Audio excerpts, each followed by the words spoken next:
जोङो मोजाङै सावरायनांगौ जों आगोलनि समफ्राव गोबां जोङो खैदां खैफोदजों फैबाय नांलाय खमलाय खैदां खैफोद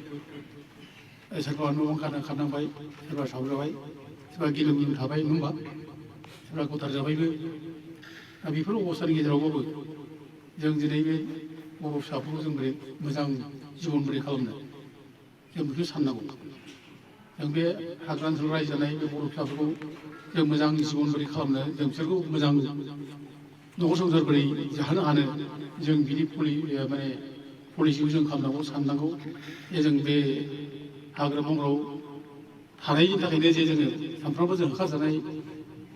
माने न' बां सावजानाय बुथारजानाय बे जानो नाङा दा बांसिन थांना थानायनि बेबस्थाखौ जों खालामनांगौ बोरै थांना थानो जोंनि मेइन लक्ष्य आरो गभर्नमेन्ट अफ इन्डियाबो बेखौनो ओंखारो गभर्नमेन्ट अफ इन्डियाबो बे ट्राइबेलफोरखौ गोरिब गुन्द्राफोरखौ बोरै बोखांनो हायो बोरै जौगाहोनो हायो बेखौनो दिनै पलिसि खालामदों नाथाय जे पलिसिखौ सरजाबनांगोन बियो थांबाय फरेस्टआव थांनानै हेफाजाब मानद्रायनानै बेखौ हेफाजाब खालामा डिपार्टमेन्टनिफ्राय ओमफ्राय बे गावनो मा खालामबाय बिफांखौ फांसे फांसे फांसे गायनानै ओरैबायदि रेजा जाबाय दा माने माबा मोनबाय आरो फरेस्टमेना इन्डियाआव माने बिराद नाम खरा जाबाय माने एवार्ड मोनबावबाय 2015 पद्मश्री माबा मोनबाय मानसिया दिनैसिमबो दं बे मानसिया बर' माहारि फरायसा आफादा नैबे उल्थापानिनि आइबि बांल'आवहाय दिनै जोंनि एभारग्रिन एनजिअ जे बिथांमोननि रायजो राजाखौ लिंथुमनायावहाय बर' माहारि फरायसा आफादा दिनैनि बे एवेयारनेस प्रग्रामखौ लानाय जादों बेवहाय जोंहा दिनै वाइल्ड लाइफ जि जोंनि बे सिगना जोहोलाव wild life सेंसुवारि national park declare खालामबाय दा बेवहाय जोंहा गोबां फिउचारनि थाखाय जोंहा खामानि मावनांगौ दङ दा बेवहाय जोङो दिनै आइबि बांल'आवहाय जोंनि बे ओनसोलनिनो गासैबो गावबुरा आरो एफआरसिनि मानगोनां प्रेसिडेन्ट सेक्रेटारि आरो दिनै ग्राम सभानि दैदेनगिरि बिथांमोन गामिनि प्रेसिडेन्ट सेक्रेटारि गासैखौबो लेंहरनानै जाहाथे फैबाय थानाय समाव जोङो नैबे प्रटेक्सन वाइल्ड लाइफ नेसनेल पार्कखौ जों प्रटेक्सन खालामनो हायो बेनि बिसय जों गुवारै सावरायनाय जादों बिथांमोनजों आरो बिथांमोनखौ जोङो हांख्रायदों जिहेतु दिनै जोंनि मिथिंगाखौ आरो दिनै जिब जुनारखौ जोङो प्रटेक्सन खालामनांगोन आरो बेनि गेजेरावहाय जोंहा गोदान हाग्रा सिफायनायखौ जों बन्द' खालामनांगोन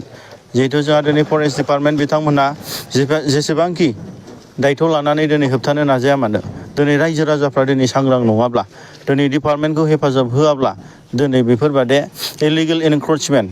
गोदान हादान सिफायनाय दिनै बिफां लाइफां दानफायनाय जिब जुनार बुथारनाय बेफोरनिफ्राय जोङो गोजान जानो हाया गतिके जोङो दिनै बिथांमोनजों गुवारै सावरायनायनि गेजेरजों जों बिथांमोनखौ बुंदों जिहेतु जोंना नैबे हाग्रा ओनसोला सिगना जोहोलाव नेसनेल पार्क हिसाबै डिक्लेयार जाबाय भारत सरकारजों दा बेवहाय जोङो दिनै बे ओनसोलनि रायजो राजा बिथांमोनखौ दे फैबाय थानाय समावहाय दे गोबां टुरिस्ट बिथांमोना फैगोन गोबां जिब जुनार नायनो थाखाय बिफां लाइफां नायनो थाखाय दसे गावखौनो जिरायनो थाखाय बिथांमोना फैगोन अब्ला दिनै मानगोनां रायजो राजा नोंथांमोना दिनै बे जायगायावनो गोबां न' हटेल होनानै गोबां दखान होनानै गोबां गारि मटर दिनै सालायनानै भारा होनानै दिनै न'खर संसार दानो हागोन बेखौ जों बिथांमोनजों गुवारै सावरायनाय जादों आरो जों दिनै जोंनि बिटिसिनि मानगोनां EM बिथांखौ जों खावलायदों जाहाथे बे ओनसोलावहाय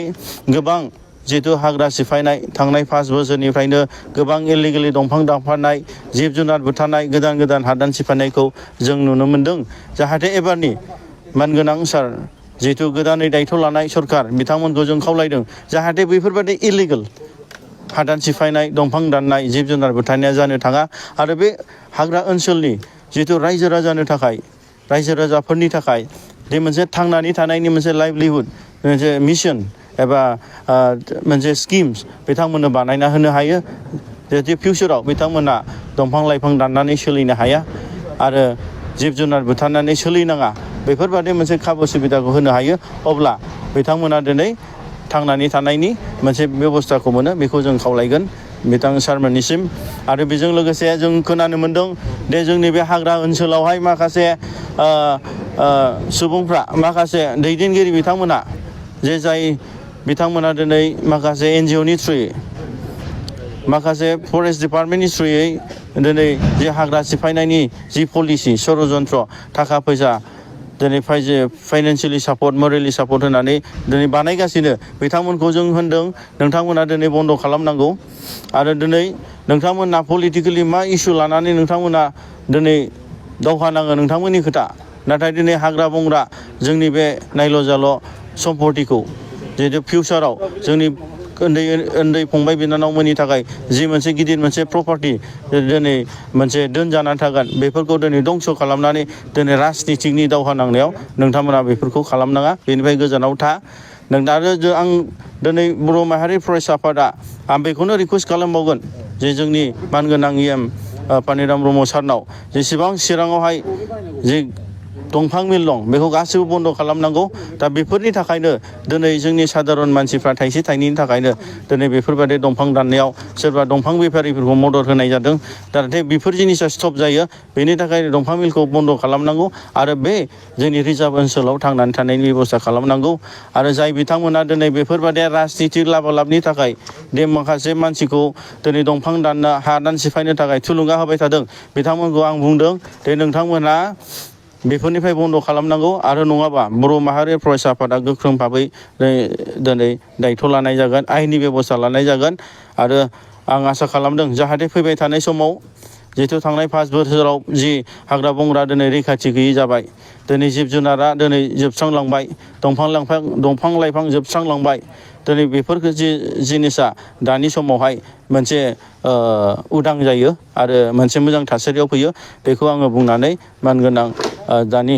BTC नि गोदान सरखार मानगोनां सार बिथांमोननिसिम बुंनानै आं बेखौनो बुंनाय जाबाय गोजोन्थों